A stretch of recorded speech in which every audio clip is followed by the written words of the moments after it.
नमस्कार दोस्तों, मैं पंकज कुमार। मेरे YouTube चैनल 12 राशियाँ में आप सभी ज्योतिष में रुचि रखने वाले और पाठकगणों का स्वागत करता हूँ। ज्योतिषीय परिचर्चा में दोस्तों आज हमारा विषय है प्रेम विवाह योग। ठीक है, तो आइए इसके बारे में हम लोग चर्चा करते हैं। कुंडली का यह पहला भाव, दूसरा भाव, तीसरा, चौथा, पांचवा, छठा, सातवां, आठवां, नौवां, 10वां, 11वां भाव, 12वां।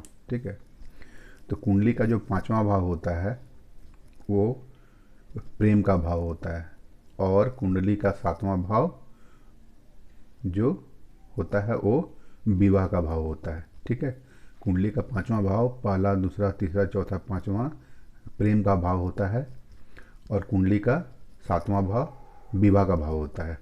देखिए, मैंने यहाँ लग्न कुंडली बनाई है, भाव चलित कुंडली बनाई है और नवांश कुंडली बनाई है। मैं आपको अब दिखाऊंगा कि प्रेम विवाह के योग कैसे बनते हैं। तो पांचवा भाव होता है प्रेम का, सातवां भाव होता है विवाह का। तो देखिए, यहाँ 8 नंबर की राशि है, यानी ये राशि है वृश्चिक, इसका स्वामी है मंगल। ये 10 नंबर की राशि है मतलब मकर, इसका स्वामी है शनि। ठीक है, तो देखिए तृतीय भाव में शनि और मंगल एक साथ हैं।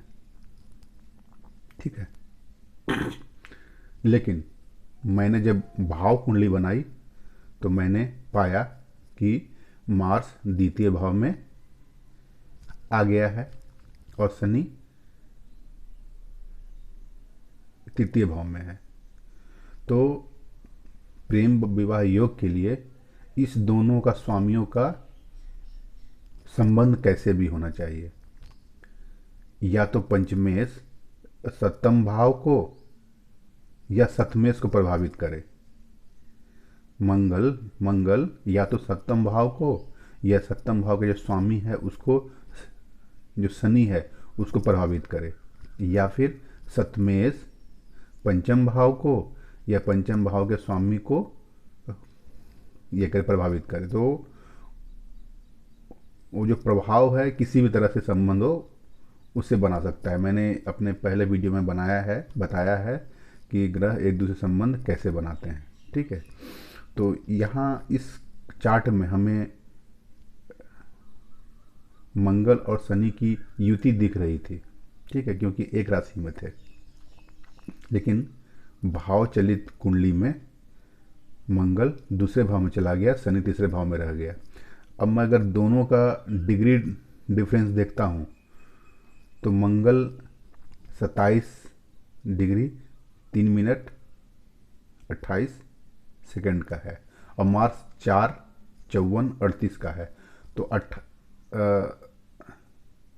कहाँ गया, एक minute, Mars Saturn Saturn Saturn 26 है और मार्स 4 है। 26 में से 4 गया 22, लगभग 22 डिग्री का दोनों का डिफरेंस है। तो एक राशि में तो है, लेकिन देखिए भाव चलित कुंडली में मार्स ये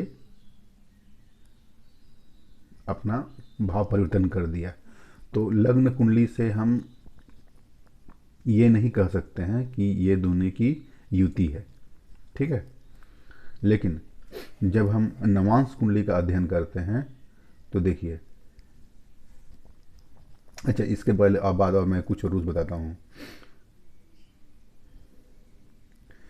पंचम भाव और सप्तम भाव का संबंध होना चाहिए, या फिर पंचम भाव एक ही राशि में हो या राशि परिवर्तन करे। ठीक है, एक ही भाव में हो या राशि परिवर्तन करें। देखिए इस हाउस में तो दिख रहा है जैसे एक ही भाव में है, लेकिन भाव चलित में चेंज हो गया। ठीक है, तो पंचम भाव का स्वामी और सप्तम भाव का स्वामी एक ही राशि में हो या राशि परिवर्तन करे या नक्षत्र परिवर्तन करे। यही प्रेम विवाह के क्राइटेरिया हैं। पंचम का सप्तम से राशि परिवर्तन, एक ही राशि में होना, नक्षत्र का परिवर्तन करना, दृष्टि युति होना चाहिए, संबंध स्थापित होना चाहिए। ठीक है, अब जन्म कुंडली में पंचमेश और सतमेश का संबंध भी अनिवार्य नहीं है। हो जाता है तो अच्छी बात है, लेकिन अनिवार्य नहीं है। मैंने यहाँ देखा कि जैसे लग रहा था कि एक ही राशि में है तो इसकी युति है, भले डिग्री डिफरेंस बहुत ज़्यादा था तो युति हमें लग रही थी, लेकिन यहाँ युति हमारी छूटती नज़र आ रही है। अब मैं देख रहा हूँ नवांश कुंडली में। नवांश कुंडली में मैंने क्या देखा, मंगल जो पश्चिमेश है और शनि जो सप्तमेश है। देखिए नवांश कुंडली में मार्स आ गया है लग्न में और शनि आ गया है सप्तम भाव में, और दोनों की एक दूसरे की दृष्टि है। यानी ये जो मार्स है लग्न कुंडली का पंचमेश है, और जो शनि है लग्न कुंडली का सप्तमेश है।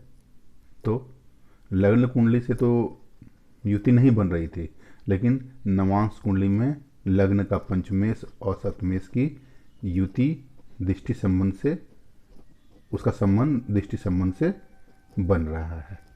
ठीक है, तो ये विवाह प्रेम विवाह हो गया। ठीक है, अब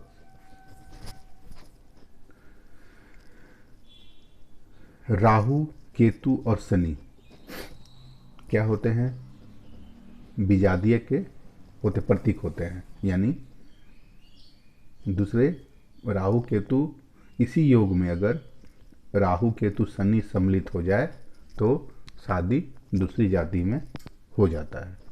तो यहाँ शनि एक्चुअली है पंचम, क्या बोलते हैं सप्तमेश, लेकिन अगर शनि का ही सिर्फ बात करें तो नवांश कुंडली का सप्तम भाव विवाह के बारे में भी बताता है।